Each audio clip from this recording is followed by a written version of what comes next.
This is another episode of Flavor in Your Ear podcast. A brand new flavor in your ear. A podcast about damn near any and every topic with no filter and zero regard for the easily offended. Everything you say upsets somebody. Please welcome the man behind the madness. The most important person with all due respect. Let's go! Your host and audio flavor maestro, My man. Marquise Edwards.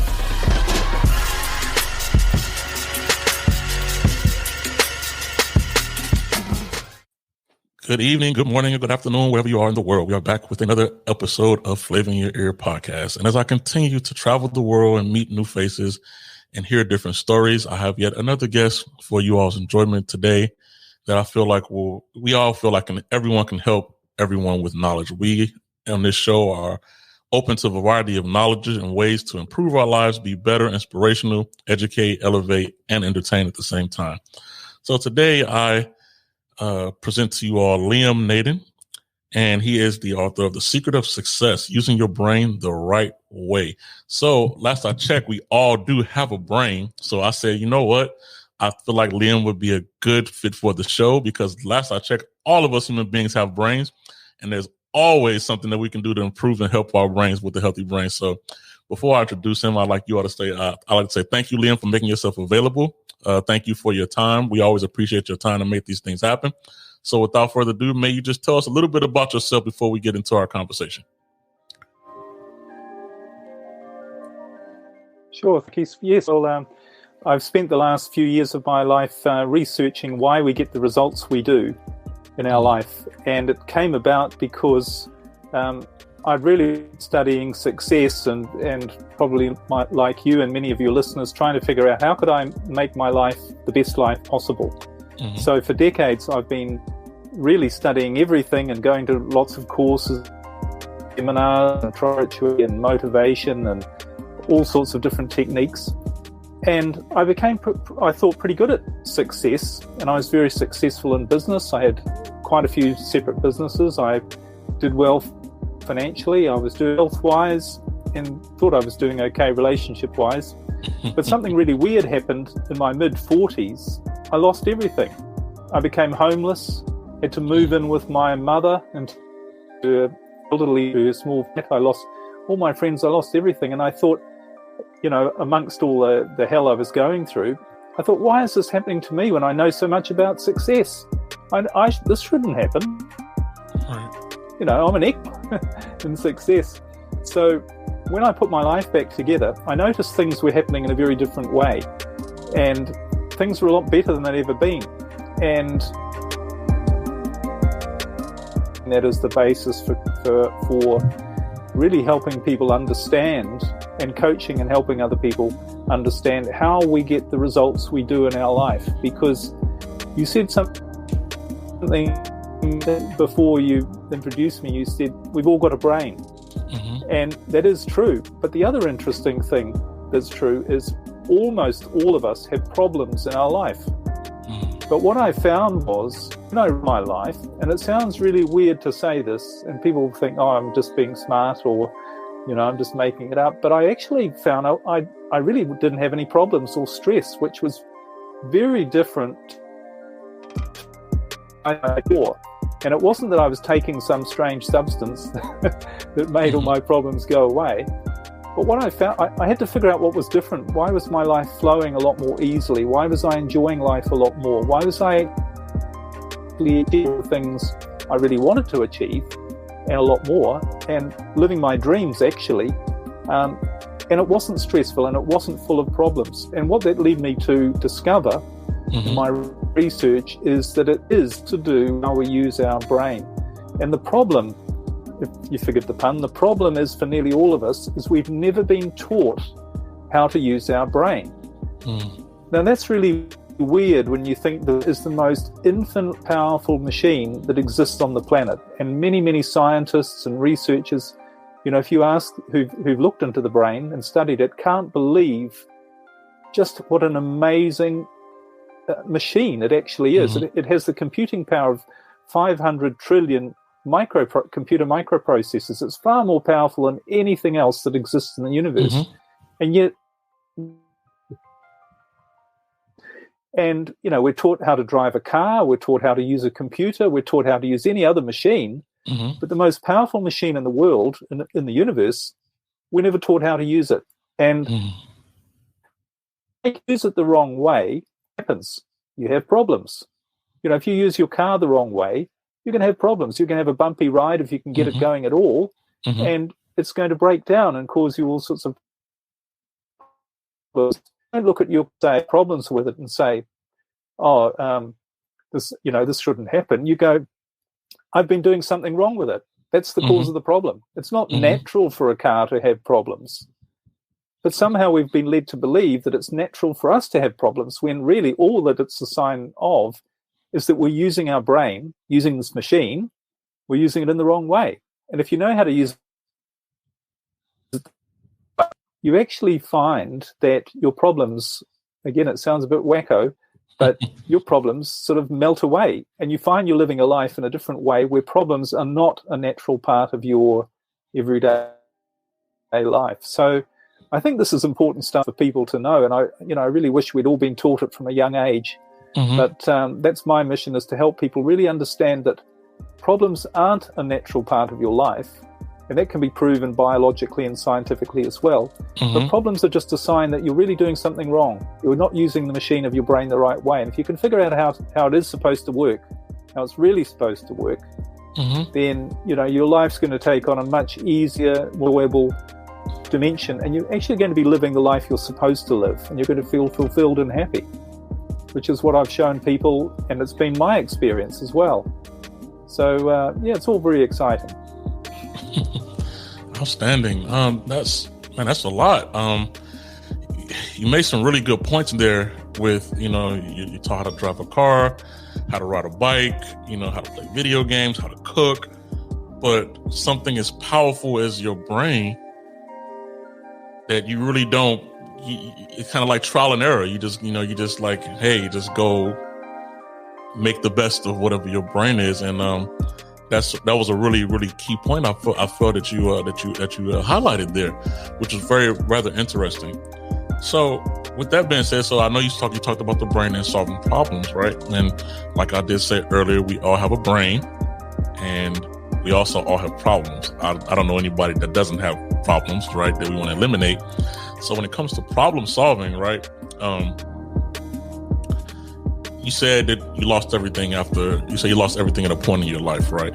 So from your own life, how did you feel that you discovered these secrets from your experiences? What was that moment that when you lost everything and you had to get yourself back? What was that moment that, defined when you said, hey, let me rethink this?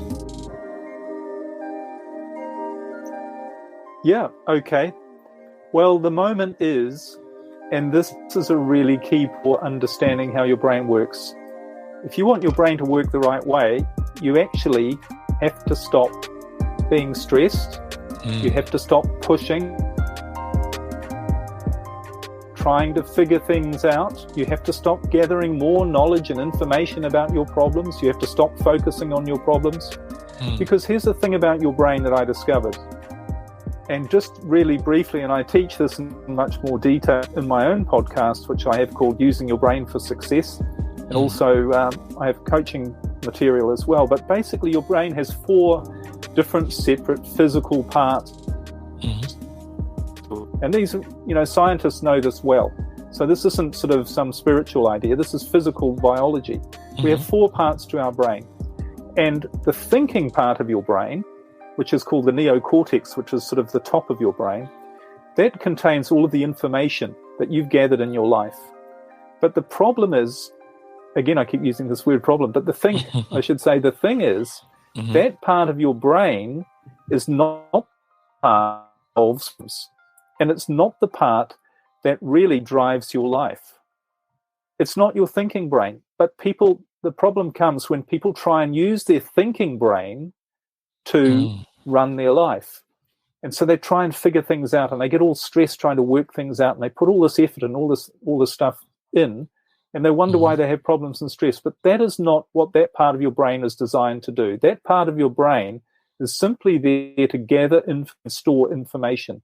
All of your experiences that you've taken from your 5 senses and your thoughts and every other bit of information is stored there. And there's another way to think about this. Often great athletes or musicians or artists or creators, they refer to this thing called being in the flow or being in the zone. Mm-hmm. And it's a really creative state where they feel, maybe your listeners, and you might have even experienced this occasionally yourself, but you feel this, there's something bigger than you that's effortless. You're not struggling, you're not straining, but you're creating, and things are happening. Good things are happening to you in your life. You look back on it and you think, I can't really explain what happened or why it happened, or as you say, I've written a lot of books, and I look back at my books sometimes. I think, did I write that? I don't remember writing it. So the creative process, or being in the flow, being in the zone, this is not a place where you're thinking, but this is a place where you're creating, and your life is unfolding in a really nice way. That is actually the part of it that you use to solve problems. And in fact, it's the part of your brain that if you let it, and if you really use it properly, will make sure that you don't have problems. It will protect you from problems. Because you said, well, everyone's got problems. Now, this is one of the things that it's a bit like saying, well, everybody's doing something wrong, so that must make it right.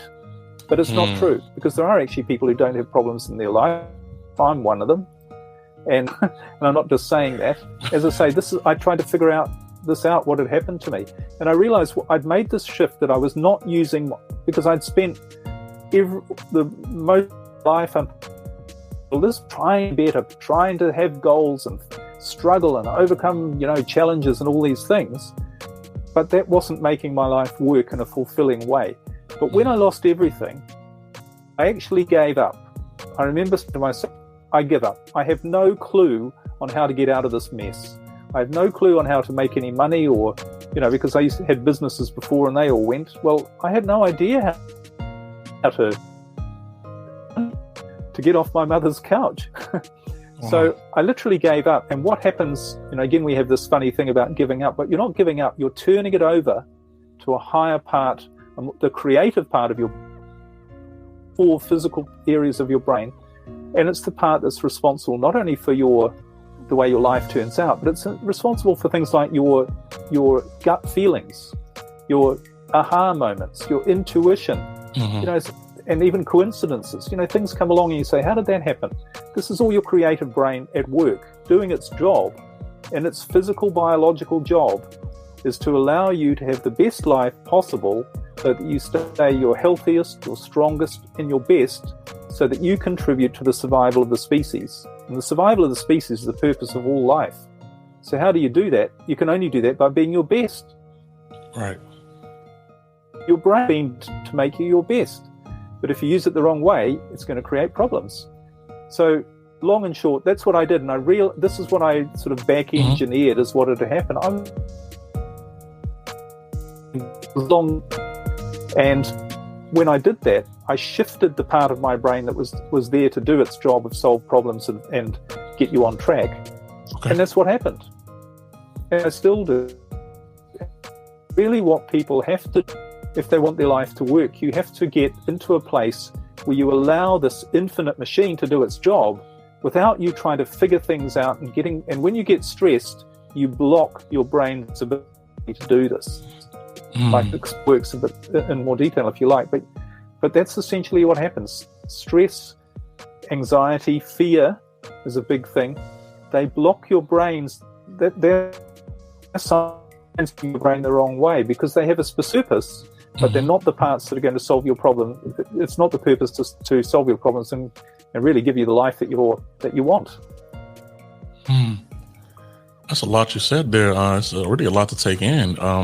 As far as, because when you say these things, I kind of, reflect on myself and my thought process. And I'm quite sure, like most people, I think that way, when I do have a problem or stress or anxiety. And a lot of people say that stress is the silent killer.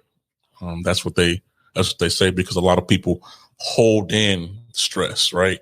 They don't tell anybody that they're stressed, but they hold it in, and and the fear and anxiety just pours over, with them.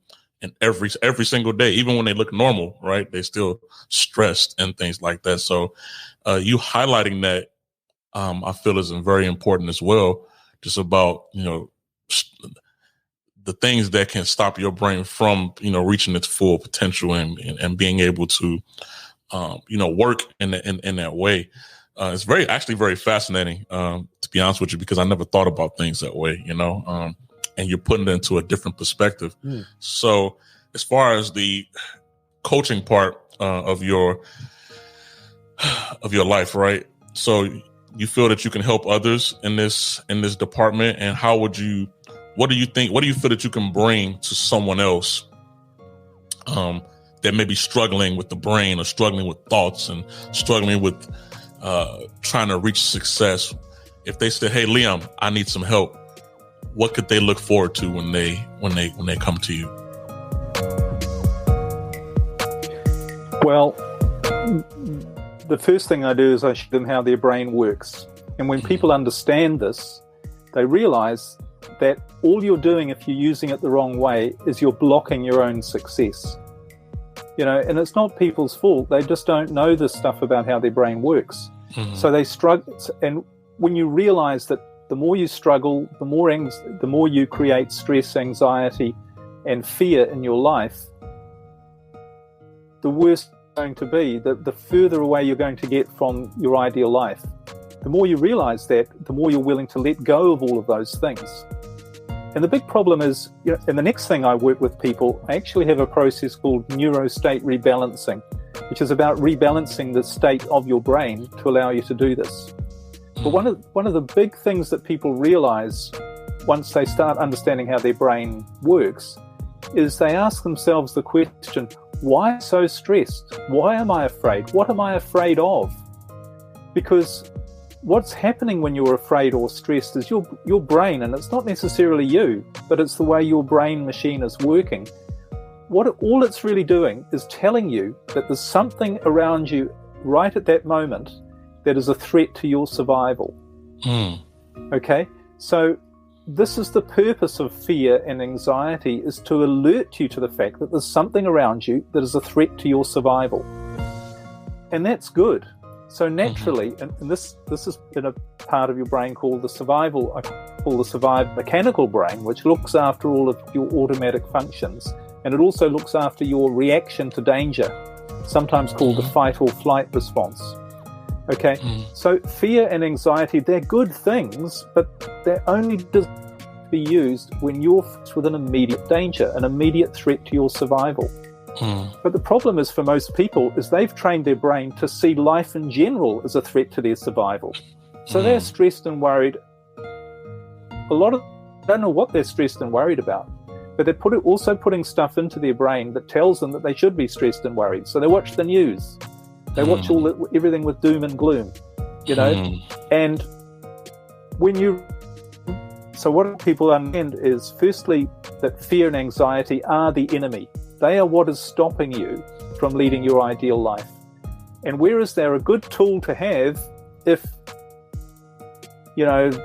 someone runs a knife and you need to react and do something to get out of danger, or you're standing on a railway line and the train's coming, you need to jump out of the way, or whatever it is, that's good. That's what it's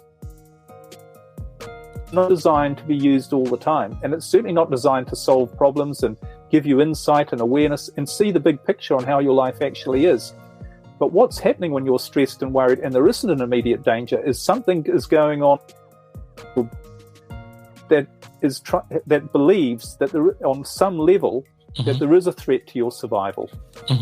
And this is really deep stuff, because most people don't know what they're afraid of, but they feel they are in the state of fear and anxiety and worry.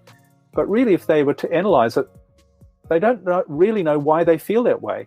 Or if they think they do, it's not the real reason that they do. So one of the keys that I teach through neurostate is you've got to identify what it is your brain is really telling you is wrong, and realize that 99.9% of the time, unless something's running at you and about to kill you, it's nothing to be afraid of. And one of the ways I really learned this was when I lost everything. What I realized was that for most of my life, I'd been afraid of two things. One was having nothing. So that's why I tried to earn more and more money all the time, because I was subconsciously afraid of having nothing. And the second thing was of not being loved. So that got me into the wrong relationships, you know. And we've all been there, I'm sure. But when I lost everything, what did I experience? I experienced my greatest fears. I had nothing, and I wasn't loved. But the great thing about that was, when I experienced them, my brain suddenly said, hey, well, you're experiencing these things, and you've always been afraid of them, but now you know there's nothing to be afraid of. Because if you've got nothing and you're not loved, you're still okay. You know, there's nothing to be afraid of. So then you can move past your fears and start living your life, and your brain, and you're telling your brain, or you've switched your brain to realize that all of those things that have made you fearful and worried and anxious all the time, they're not things that really are worth or necessarily things to be afraid of. So that's how you can release the fear, and you can live in this state of the flow, the zone, and just allow your brain, this infinite machine whose job is to give you the best life possible, allow that, and then see what shows up. And when you live like that, you're in constant amazement at what shows up, because there's all sorts of stuff. And I've worked with people who've done this, and they suddenly they're doing things they never dreamt they'd be doing. They feel better doing it, and they realize this is what they're supposed to be doing. All these ideas they had about, I need to be rich, and I need to make more money, and I need to have this sort of house, and I need to sit down and write all my goals, you know. Interesting, I spoke to a man who he's a really interesting guy, and he had a business. He had $1 million in the 1990s. He's sort of quite a bit older now, but he's retired. But he had a business in the 1990s, and he had 1 million customers. He had 500 staff. He was traveling all around the world in his 2 private jets. He was making tens of millions of dollars a year. And he said to me, you know, Liam, I never planned my life more than 4 minutes ahead, because I could never have put all that stuff on a goals list. But he allowed this stuff to show up in his life. And he was a good example of someone using their brain the right way. He just, got out of his own way, let it, and he didn't explain it all in the way I'm explaining it to you now, but he was doing the same thing. And when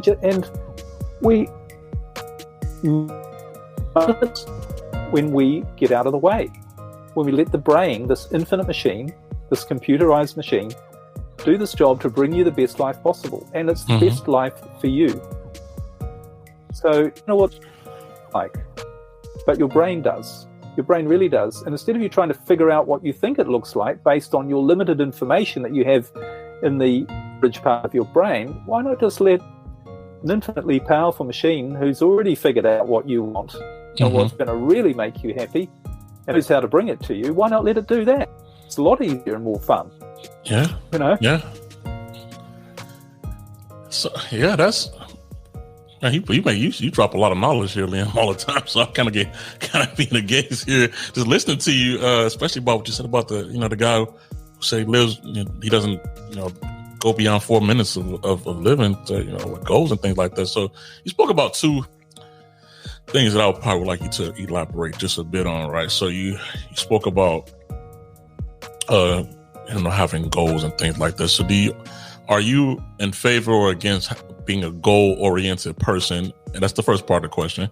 And secondly, if you are in favor of goals, what is your outlook on how to achieve goals? Because I know a lot of people have goals, right? But a lot of people don't know how to go about achieving those goals, right? So what do you have to say about goal setting and goal achieving? I think, as I read in a book recently, goals are self-sabotage. And I know that's a really controversial thing to say, but there's more and more literature being written about this now, about how goals are actually very destructive. And I think the people who are listening, think about it. There's 2 things you really need to ask yourself. One is, how often do I really achieve my goals? So... And I think the answer is, and for me, and I've done goal-setting workshops and seminars and books for years, but I didn't achieve many of those goals. So, and the second question you have to ask yourself, So the first question, as I say, is how often do you achieve those goals? And the second thing you have to ask yourself is, do you really know what you want? And that's a really interesting question, because you can sit down and think, I want $1 million, or I want a really successful business. But you do those things and still not be an I as well. And lots of people spend all their life struggling for goals that they think they want, and when they get them, they're still not happy. So this is the problem with goals. It's very limiting, and again, it comes from you going to be able to put into a goal is what your current experience, in other words, your thinking brain, is telling you that you might want, but you don't know what you want. You can't know what you want because you haven't experienced it. Maybe be doing something completely different. And most goals, the other thing, I could talk all day about goals, but another thing to think about goals, most goals are based on fear. And remember what I said, fear enemy. Anything you base on fear is not right, and it's just going to create you problems. So you set a goal which is, I must have this great relationship with my husband or my wife. And I do a lot of marriage and relationship coaching. That was the first area of coaching I got into after I, rebuilt my life, was helping couples and people rebuild their marriages. And I found that most people who were trying to save their marriage, which was what I was helping them to do, and I have coaching programs on this, they weren't succeeding because it was based on fear. And they were like, I have to save my marriage, because if I don't keep this marriage, then I'm not going to be happy, and I'm going to be a failure, or I'm going to lose whatever, and I'll never find someone else, and all of these fears that people have. And that was what was blocking them from doing the right things. So this is the problem with goals. You don't know what you want. You might think you do, but most of the goals you set are based on fear, by thinking, well, if I get this, I'll be happy. Oh, and if I can only have that, and then I'll be happy. And you're thinking, if I don't get it, then I won't be happy. So, and if you set a goal on fear, then if you're going to struggle to achieve it, if you even do get there, it's going to be a struggle. And once you get there, you're not going to be happy, apart from maybe for a short while, and then you're going to go back to your old life of struggle and problems. And I spent my life on that roller coaster, and until I realized that you don't need goals. Here's a clue, and maybe some of your listeners can relate to this. In the Bible, and I was brought up a Catholic, so I was very religious at one point, and many people believe in religion. I'm not backing religion at all, because the Bible is one of the best manuals on how to use your brain the right way that exists. And what does it say in the Bible? It says, there's more than 300 times someone's actually counted, says, be not afraid, have faith, do not be afraid. And it's what I'm saying. It's not saying be not afraid because, that's a nice idea and whatever. No, it's because when you're afraid, you're using your brain the wrong way. And the other thing it says is, Jesus says in the Sermon on the Mount in the Bible, which is very well known, give no thought to tomorrow. Tomorrow will take care of itself. Now, he's not saying set goals. He's saying the opposite. Don't think of it. It'll take care of itself. And how loved are you that how beautiful are all the flowers in the fields? How much greater are you, and how much more will you be looked after? And the flowers in the field don't set goals either. And the other thing it says in the Bible is, be like little children. The children are the ones who enter the kingdom of heaven. Now, what do children do? They don't set goals. They enjoy their life in the moment. And they trust it, and they have a great time. That's true. And that's all using your brain the right way. It's letting go, and comes from understanding this is how your brain's supposed to work. And the more you understand about it, the more you're able to let go, because you start to see, it's like the more you know about your car. It's like, well, what am I going to do? Why would I think of putting the wrong fuel in my car? That's just a stupid idea. I know I'm going to have problems. So it's the same with your brain. Well, it's a silly idea to use it the wrong way, because it's just going to be completely counterproductive. Wow, this is definitely a new outlook that I feel a lot of people don't think of things that way. It's not the common thought. And when you put it into perspective, it makes a lot of sense. It really does make a lot of sense. Fear does determine a lot of the ways that we navigate our thoughts, just because you're trying to avoid what you think you don't want or don't need or you're afraid of. And even I'm thinking about myself sometimes when you talk about goal setting, you don't know what your goal is going to be or if you're going to be happy when you achieve the goal. So what are you really pursuing, right? Like, you don't say I get $1 million and I get $1 million and I'm just not all the work that went into $1 million and I say this wasn't worth it, or I want $10 million, I want more or I want less. So I said, I wish I just had no $1 million. So that's a really, really, it's a really unique way to think about things. And I think that it has a lot of truth to it that people can actually relate to. And when you spoke about the passage in the Bible, be not afraid, that is really, that's true. I see the correlation there. And it's actually something that I think people read the Bible all the time. Most religious people at least read the Bible all the time, and they never look at that particular scripture that way, right? When it's telling you not, they take it literally, like, oh, don't be scared. But you're saying not like that. Don't let fear dictate your life.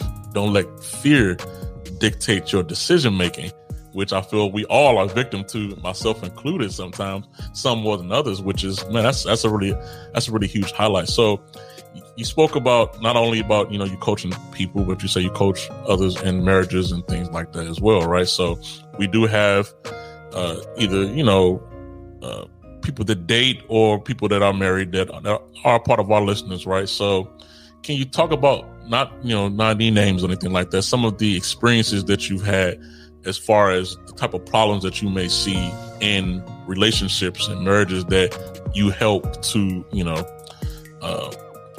bridge the gap and mend the fence with those things? Because a lot of people out there feel, that a lot of people don't think that they think they know everything that happens in relationships. There's no one catch one all, right? So I would like you to just explain some of the things that you've seen based on everything you've seen when you're coaching people, some of the main problems you've seen, and so maybe others can avoid them or know that, hey, that's okay, that people have these issues. Well, I mean, probably the two biggest problems I deal with, which are probably the two biggest problems most people have in their life. One, the first one is their relationship. Mm-hmm. Most people have problems in their relationship. And the second one is really their life purpose, I suppose. People are frustrated and they're not happy with things in general, maybe their career or their finances or their businesses, which are all interrelated. So, and the thing is, it's a little bit counter, or a chicken and the egg situation, if you like, where to really be able to let go and trust a greater part of yourself to take over and solve your problems and just really go with the flow. That takes a lot and that's why I teach this process called neurostate rebalancing, which speeds up this ability for people to do that. But it's a big leap, isn't it, to actually say, well, I'm just going to trust and I'm going to let go. And I mean, really trust and really let go. Mm-hmm. And you can only do that when you understand how it works, and that is the way it works. Because when you think about a relationship, or the other problem is or life purpose, finances, or your general life situation, to be able to just let go and say, well, look, I've got all these problems and I've got all this mess going on, and my marriage isn't the way I'd like it to be, and my life isn't the way I like it to be. To take that step to say, I'm just going to go with my gut. I'm going to get rid of my fear and I'm going to go with my gut feeling and see what shows up, and I'm going to act in the right way. Now, many times that might involve you ending your marriage. That might involve you leaving your job. Now, often the only thing that's holding you in that marriage or holding you in fear, because you're thinking, I have to hang on to this, I have to fix this, I have to make the best of it, and I'll solve the problems and I'll figure out a way to make it better, but I can't, give up on it because I want to be a failure and I don't know what I'll do in the future and I don't know what's going to happen. But none of us know what's going to happen in the future. So why are we trying to hold on to thinking what needs to happen? And the funny thing is, you know, we really let go. You have to be prepared to act on your gut feelings, and you have to be prepared to do what you know you have to do. And you know, I talk to people in their marriage who, mainly I talk individuals rather than couples, and people, you know, sometimes come to me and they say, you know, I've been in this marriage for 30 years. And I say, well, how long have you been having real problems in it for? And they say, 29 and a half. You know, or so really the honest conclusion is they're in the wrong marriage. They're in the wrong relationship, and they've been trying and trying and trying for decades to fix it, when their brain is trying to tell them you're in the wrong place. And it's only their fear that's holding them there and stopping them from letting go and going on and finding someone better. And very often my marriage coaching is to help people to heal their marriage, but very often my advice is, and the conclusion they come to, is that the best thing for me is to, and the other person, is to end this relationship. And, you know, the number of people who contact later and they say, or years later, and they say, Liam, you know, you really helped me get over my fear about this relationship, and I let it go because I realized it was not right. And now my life is far better than I could possibly have imagined. I'm with someone now who's far better. Why did I struggle for all those years? Why did I put myself through that? With my life.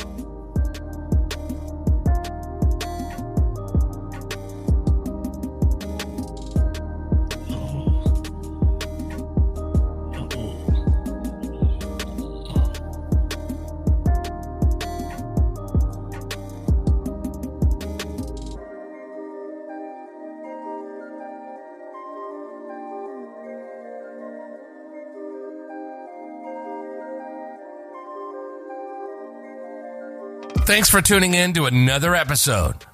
Please leave an honest review, subscribe, and share. Listen to us on all platforms. Follow us and ask questions on Twitter at Marquise Podcast Mailbag. Follow us on IG at Flavor in Your Ear Podcast. And like our Facebook page, Flavor in Your Ear Podcast. For exclusive content, info, special offers, and free entry into our monthly giveaways, send your email address to flavorinyourear247@gmail.com to join our email list. If you're anxious, we have a snippet following our next episode's topic. Peace and love.